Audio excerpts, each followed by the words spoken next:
Remain in my love. When you obey my commands, you remain in my love, just as I obey the Father's commandment and remain in his love. I have told you this, that you will be filled with joy. Yes, your joy will overflow.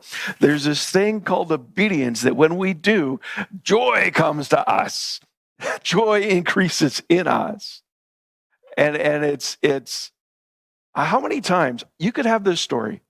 I could share lots of stories about this, but in your own life, how many times when you feel that prodding for Holy Spirit that is completely uncomfortable?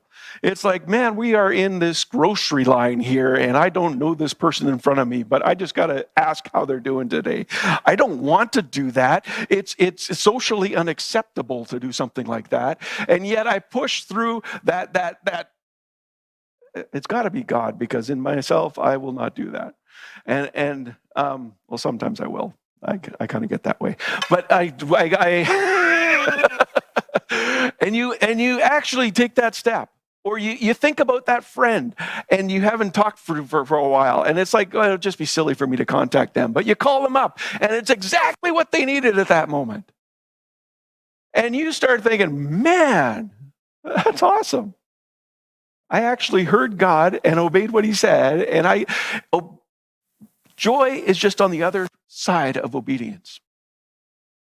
Joy is just, if you don't push through in obedience, you won't experience the joy that's there. You've been lacking joy? Again, this is not a checklist, but I know when I'm not feeling joy. When I don't feel joy, I want to go to God and say, okay, God, what have you told me that I have forgotten to do? Is it something I need to confess? Is it someone I need to bless? And Holy Spirit will show you those things, because Jesus said he wants you to have that joy. He wants you to have that joy. So he's going to show you where you need to obey. And sometimes it could be years ago